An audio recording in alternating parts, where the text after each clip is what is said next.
Hello. Hello Bhagat ji, सत साहब। साहब जी।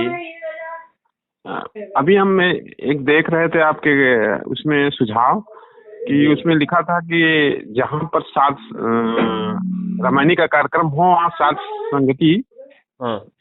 न जाए। इसका मतलब क्या, मतलब दोष है? क्यों नहीं जाया? मतलब रामायणी मालिका का गुणगान किया जाता है ना उसमें, है? तो मना क्यों किया गया है? कहाँ से सर? अरे मैं तो पटियाला से बोल रहा हूँ। पटियाला से? हाँ। ये कहाँ पड़ता है जी? ये तो पंजाब में पड़ता है। पंजाब। पंजाब। तो सात संगति से कब से जुड़े हैं भगत जी? जी सर। सात संगति से कब से जुड़े हैं? अरे सात संगीत तो बहुत, मैं रहने वाला हूँ यूपी का जी। मैं यहाँ आया हूँ, लड़के के पास आया हूँ पंजाब में। हाँ। चलो वो तो कोई बात नहीं, जहाँ भी आप हो। और तो मैं जुड़े हैं, ज्यादा दिन नहीं हुआ, मुश्किल से 3 महीने हुआ, इसलिए हमको थोड़ा सा शॉर्टकट में बता दीजिए मेरे को। देखो कोई बात ऐसी है कि भगत जी शॉर्टकट में नहीं समझ में आती है। प्रश्न तो छोटा होता है, उसका उत्तर बहुत बड़ा होता है। हाँ, हम बात तो सही कह रहे हैं, क्योंकि है नहीं, कौन को जब तक उसका विस्तार नहीं बताया जाए तब तक समझ में नहीं आनी। हाँ, सही बात। तब किसी कार्यक्रम बता दीजिए वैसे, अगर आपको थोड़े में हम समझ जाएंगे, क्योंकि पुराने भगत हैं हम तो। सतलोक आश्रम के द्वारा मैं करीब 2017 में लिया था, लेकिन जब से पवन दास जी के द्वारा मैंने वो उसमें ग्रुप 20 में शामिल हुआ, तो फिर बराबर देखता हूँ। लेकिन आज एक देखा इसमें, तो उसमें लिखा सात संगति के कार्यक्रम में वो में नहीं, रामायणी के कार्यक्रम में सात संगीत के लिए नहीं जाना है, वहां से चले जाना है, न कि कोई दोष होगा तभी ना। अभी ब्यावर में परमात्मा ने दया करी, ब्यावर में 1 तारीख में 5 घंटा परमात्मा की हरि चर्चा हुई और सत्संगों के ज्ञान के आधार पे भगत जी सभी भक्त भाइयों का ऐसा मतलब दृढ़ विश्वास अधिक से अधिक हो गया कि ये जानकारी हो गई कि जो आज धरती पे प्रकट है वो परमात्मा, जो हिसार जेल में बैठे वो धरती प्रकट है, वो मालिक है। देखो कहने से बात नहीं बनती, क्या तो सभी रहे, मैनेजमेंट भी कहता है कि भाई परमात्मा है, परमात्मा परमेश्वर है। जब तक एक भाग रस यानी कि जो हमारे मुंह से निकल रहा है वो हमारे अंतरात्मा में है।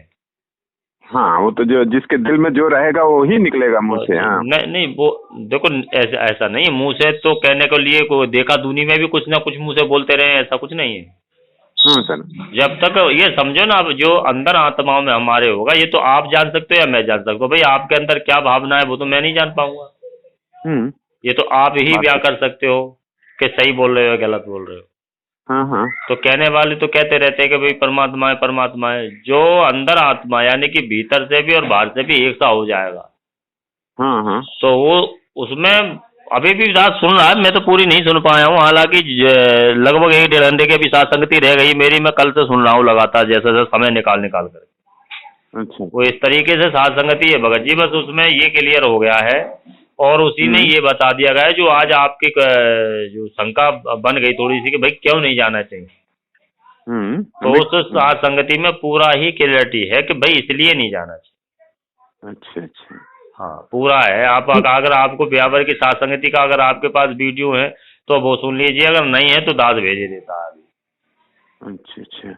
ठीक है, वैसे हम तो सुनते रहते हैं, और ब्यावर की सात संगति के बारे में अगर कोई वीडियो आ रहा होगा वो सुन लेंगे तो उससे क्लियर हो जाएगा। वो ऐसा है ना, देखो सात संगति का मतलब क्या होता है, हमने ऐसा नहीं करना है जैसे मैनेजमेंट के लोग कर रहे हैं और भी कर रहे हैं। एक नियम होता है, सिस्टम होता है। असुर निकंदन रमैणी के समय असुर निकंदन रमैणी होती है, संध्या आरती के समय संध्या आरती होती है, और जब सत्संग होता है तो सत्संग के समय सत्संग होता है। अब सत्संग के समय जब हमारा सत्संग का समय है तो हम क्या शादी करें, ब्याह करें उसमें? नहीं, जैसे उस सतलोक आश्रम वाले वो रामायणी के द्वारा शादी करते हैं, तो मतलब उसमें आखिर कोई दोष आया होगा तभी तो मना कर रहे हैं आप लोग, पवन दास जी। भाई उसमें उनके क्रियाओं में तो दोषी दोष है भगत जी। वो तो अच्छा। परमात्मा के खाली शब्द को और सत्संग को लेकर के और उनके झूठे आदेशों को वो करके ही तो जो है कहा के आज संगत को वो करे गुमराह करे हुए हैं। चल अपने मन माने तरीके से रहे। अब बताओ जैसे विष्णु शाह है जो मध्य हाँ हाँ। प्रदेश में स्टेट कोऑर्डिनेटर बना हुआ है, जब ये अशून्य कंदन रमेड़ी परमात्मा सारे कामों से निवृत्त होकर के हमारे सामने की बात है, कई शादियां तो हमारे सामने रमेणी हुई हैं आश्रम में। वो दो दो हाँ। ढाई तीन तीन दो यानी ढाई तीन बजे के बीच में किया करते थे परमात्मा, जब सब चीजों से निवृत्त हो जाते थे। अच्छा अच्छा, अपना काम करने के बाद। मतलब जैसे मान लो सत्संग सत्संग के समय होता है। हम्म। अब इन्होंने क्या किया कि वहाँ सत्संग का नाम रखा और सब जोड़ों को इकट्ठा करके भाई इतनी रमैनियां होनी है, गुरुजी ऐसा कर रहे हैं। और अच्छा आठ अच्छा, कार्यक्रम दूसरा कर दिए। और नहीं दूसरा क्या, उसका समय भी तो देखो। अरे 8 सुबह के टाइम मान ले कहते दिन रात के 12 बजे से दिन के 12 बजे तक हमारा नित्य नेम का समय होता है, और हम्म इन्होंने दिन के 8 बजे ही युवा शून्य कंदन लगा कर को रमेड़ी कर दी। हम्म। तो वो अशून्य हाँ। कंदन रमेड़ी अगर चलेगी तो उसका समय है ना, वो हम्म। चलेगी तो 12 बजे के बाद ही चलेगी, दोपहर के 12 बजे हाँ के बाद ही चलेगी। हाँ। तो इसलिए ये थोड़ा सा वो है कि जब हम साथ संगति का ये मतलब ये जो आज चल रही है मालिक की दया से कोई अपनी मनमर्जी से नहीं चल रही, इसमें ये थोड़ा सा हाँ। बुद्धि विवेक लगाया जा रहा है, ये थोड़ा कॉमन सेंस से किया जा रहा है कि भैया हमें अगर ये साथ संगति अगर रख रहे हैं और कर रहे हैं और करवा रहे हैं तो एक समय अगर निकाल रहे हैं तो उसमें हमारा जो है वो केवल हम्म। परमात्मा की हर चर्चा ही होनी चाहिए उसमें, जिस अच्छा जिस अच्छा। काम को हम आ रहे हैं साथ संगति में। अगर किसी को हाँ, रमेणी मतलब जिस काम के लिए आए वही हुए और दूसरा वही चीज हो, नहीं। उसमें कोई और चर्चा नहीं होनी चाहिए कि भाई रमेड़ी रख ली, साथ संगति करने आ रहे हैं कि भाई चलो बच्चों की रमेड़ी कर दें, या बच्चों के हम्म रमेड़ी की बातचीत कर रहे हैं तो वो साथ संगति को छोड़कर हरी चर्चा को छोड़कर हम अन्य कामों में लगे हों। उसके लिए समय हम्म बताए कि उसके लिए आप अगर कोई भगत भाई आता है, आपको इशारे में आदमी समझ जाता है भाई हमारी बेटी है या बेटा है, एक दूसरे के नंबर ले लो, एक दूसरे के हम्म नंबर लेकर अपने घर पे जाके बात करो, चाहे एक दूसरे के हम्म घर पहुंच जाओ बाद में। उसका एक हम्म अलग से ही सिस्टम होना चाहिए। जैसे मान लो हमारे बच्चे अगर साथ उसके लिए हो गए हैं तो हम अपना जो है चाहे लड़के वाले के यहाँ रमणी हो जाए चाहे लड़की वाले के यहाँ हम्म रमणी, ये तो परंपरा है जो कि ना जी लड़की वाले के यहाँ होना। हमें कोई हम्म संस्कार अपने ऊपर बोझ की तरह नहीं लादना है। जहाँ भी जैसा समय चाहे लड़के वाला अपने यहाँ करवा ले या लड़की वाला अपने यहाँ करवा ले, और वो अच्छा जब रमेड़ी हो तो रमेड़ी ही हो, उसमें फिर रमेड़ी का ही काम हो कि भाई हाँ 10-5 जाएं। जो परमात्मा ने विधान बना रखा है कि कोई ये जो हाँ हाँ सत्सेवक हाँ। हमारा जो सात संगति का चल रहा है केवल उन्हीं बातों पे गौर करके चल रहा है जो परमात्मा के मुकम्मल से सत्संगों में उन्होंने बता रखा है, या जो उनके अनुसार जो उन्होंने अब तक कहा और सुना है। हम्म। और अपनी तरफ से कोई बात अपनी मनमर्जी से चलने की कतई कोई वो नहीं है, और उस पर चलने की पूरी तरीके से भरमार कोशिश की जा रही है। अच्छा अच्छा। तो ऐसा है भगत जी, और कोई बात नहीं, वो यही बताया गया। अब जैसे मान लो ये अब जैसा यहाँ तक ज्ञान समझ गए, जैसा अभी एक 3 घंटे का वीडियो बनाया था किशनगढ़ में पवन हाँ भगत जी ने, जिसमें नित्य नेम अशून्य कंदन संध्या आरती के ऊपर बात बताई गई थी। हाँ। उसमें ये कहा गया था कि भैया अब तक तो जो एक छोटा बड़ा की तरह जो परमात्मा ने हमें तुम्हें गा करके सुनाई कि जैसे मैं अपने गुरुजी के लिए नित्य नेम अशून्य कंदन संध्या आरती करता हूँ, ऐसे ही आप अब भाई अब गुरुजी के साथ साथ आप बोल रहे हैं तो वो तो अपने गुरुजी को कर रहे हैं, आप किसके लिए कर रहे हो?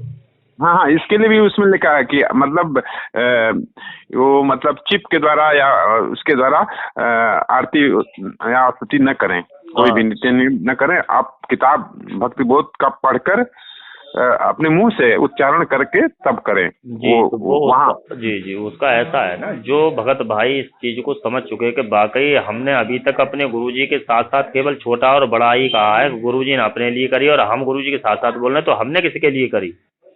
और जब हमने हमारे परमात्मा ने वो पुस्तक छपवाकर उसमें एक एक बात लिखी है कि भैया इस पुस्तक का मूल्य है नित्य नियम, अब हमने क्या वो पुस्तक के साथ कभी कोई आरती पढ़ी? आरती तो उस हिसाब से पढ़ते थे, वो शुरुआत में पढ़ते थे सर। जब वो 2017 में नाम लिए थे तो वो किताब से पढ़ते थे। बाद में पता चला कि नहीं इसका चिप भी मिलता है और आप आश्रम से ले सकते हैं, तो हम कहे कि तब वो दे दीजिए, उससे भी किया जाएगा। तो फिर कुछ समय तक उससे किए। फिर बाद में पवन भगत जी ने जब अपने वीडियो में डाला कि इसमें कि नहीं करना चाहिए, मतलब चिप के द्वारा नहीं करना चाहिए, स्वयं किताब पढ़कर अपने मुख से बोलकर परमात्मा की कई काम हो जाते हैं भगत जी। एक तो पाठ यज्ञ जो हमारा रुक रहा है, जो परमात्मा कहते हैं कि हाथ में लेकर पुस्तक पढ़ने से हमारी जो वाणियां जो हम स्वयं उच्चारण करें तो ये वाणियां स्वयं सिद्ध हैं। पाठ करने का लाभ है, ध्यान यज्ञ का भी लाभ उसमें, क्योंकि हम वाणियों पे अगर हम जब तक उसमें ध्यान नहीं लगाएंगे तब तो वो वाणियां पढ़ी नहीं जाए, और याद भी होंगी, हाँ पढ़ी भी जाएंगे, ध्यान भी होगा, पाठ भी होगा। हाँ और अपने परमात्मा के आगे जब हमें पता पड़ेगा कि अब हम जो अपने मुक्त बोल करके अपने मालिक के आगे कर रहे हैं, तो एक सही विधि विधान भी हो गया। अब तक तो खाली हाँ, ऐसा कि मालिक हमारे सामने हैं। हम्म मतलब हाँ, वो जो उसमें ये जो अभी उस मनाही भी किया गया है, जिस फोटो में परमात्मा सदगुरु राम परमात्मा संत रामपाल जी ही बोलते हैं, लेकिन परमात्मा मान कहते हैं, तो जहाँ पर उनका ही केवल अकेले फोटो है और उनके मतलब दादा गुरु या गरीबदास जी या वो जो कबीर साहब को मानकर एक फोटो को चलते हैं, तो वो सब नहीं होना चाहिए। ये सही बात है सर। कि जैसे खाली सदगुरु रामपाल जी का मतलब परमात्मा के रूप में उनको मानकर, कबीर साहब का अवतार मानकर उनको उनका ही फोटो पूजा स्थल पर होना चाहिए कि दूसरे साइड में रह सकते हैं। पूजा स्थल पे तो भगत जी उनके अलावा किसी का होना ही नहीं चाहिए।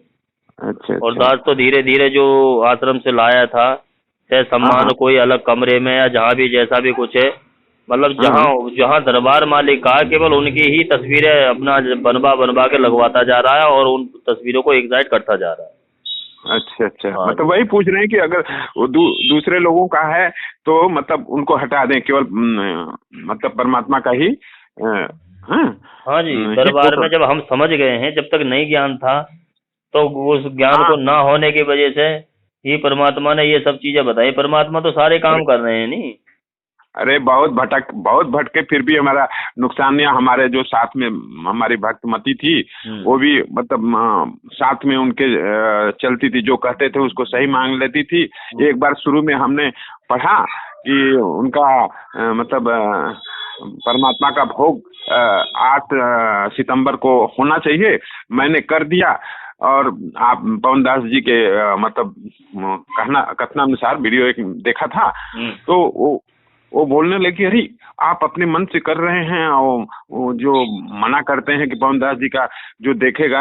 आश्रम में भी हमने कहा था कि भैया पवन दास जी क्या कहते हैं, आपके विरोध में क्यों होते हैं, तो अरे उनका देखा मत करो, उनका देखो नाम खंडित हो जाएगा।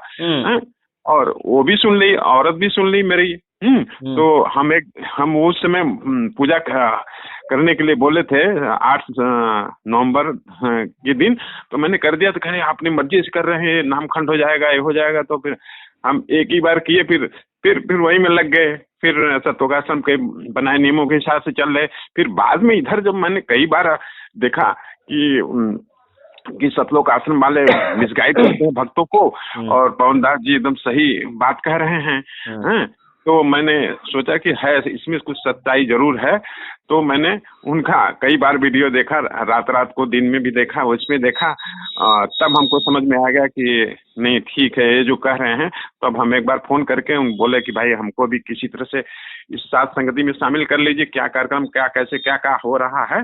तो उन्होंने बताया तो फिर हमको ग्रुप में शामिल कर लिए। ग्रुप 20 है। और मेरा नाम शिव पूजन है। और ठीक है, तब शंका समाधान तो बहुत कुछ हो गया, फिर भी मिलते रहेंगे। ठीक है।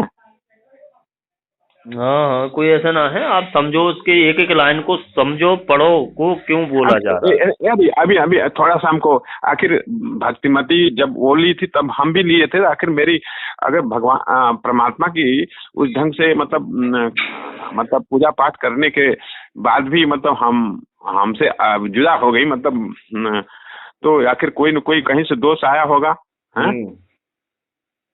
भाई जो कहते हैं भगवान सच्चे परमात्मा सच्चे गुरु की पूजा करता है तो उसका कोई नुकसान नहीं होता है, मौत तक डरती है।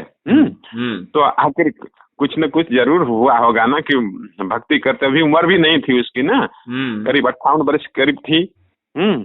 और अगर ज्यादा उम्र मान लेते कि चलो भाई उम्र शरीर साथ नहीं दे रहा है काम, तो आखिर गलती क्या जो सतलोक आश्रम के जो दिशा निर्देशों पर चलने के कारण हुई होगी कि ऐसे ही हो गया होगा कि शरीर का अक्षम होने के कारण हो गया होगा, कोई बीमारी के, वही कोरोना वाले चक्कर में गए थे। कोरोना 2021 में 2021 वाले कोरोना का मई 21 अप्रैल था। उस समय बहुत तगड़ा था। तो आपने कब नाम 21 में लिया? हाँ, नहीं हम तो लिए 2017 में लिए थे। इनकी मौत उनकी मौत हुई थी 21 मई, अरे 21 अप्रैल 2021 में। मतलब अभी 10 महीने हो गया, 10 महीना चलना होगा, 8-9। चलिए क्या करेंगे, अब जिसका जैसा भाग्य रहता है, अपना भाग्य तो अपने कर्म से बनता है ना। ज्ञान सुनिए भगत जी, अधिक से अधिक सत्संग सुन करके, और फिर दया हो जाए परमात्मा की, तो अधिक से अधिक वीडियो की कोई भी मिस ना कीजिए। जो आपकी वीडियो आ रही है उसमें कुछ ना कुछ परमात्मा नया ही रहस्य निकलवा करके और एक दृढ़ता विश्वास लाना चाह रहे हैं। और एक चीज और भी थी, इनके में एक, जो भी सतलोक आश्रम वाले जितना भी निकालते थे, हर तरह का फोटो, बड़ा छोटा सब निकाल, फोटो खींच कर अपने लेकर, पोस्टर लेकर अपने घर में दरबार लगाने का उनको शौक बहुत था। लेकिन फिर भी मालिक की क्या मौज हो गई कि मतलब ऐसा। और हमने उस समय, हम दोनों ने राधा स्वामी करीब 28 साल तक करीब भक्ति किए। अंत में जब ज्ञान समझा, छोड़कर आए, इसके बाद भी यही हो गया। फिर भी तो हम कहे आखिर दोस्त क्या है।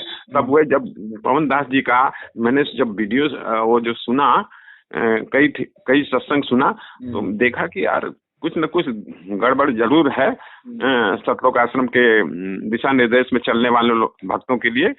तो यही कारण हुआ होगा। खैर भगत जी चंगा समाधान हो गया। और भी देखते रहेंगे। पवन दास भगवान परमात्मा के बारे में बहुत कुछ समझाते हैं, उससे ज्ञान तो हो ही जाता है।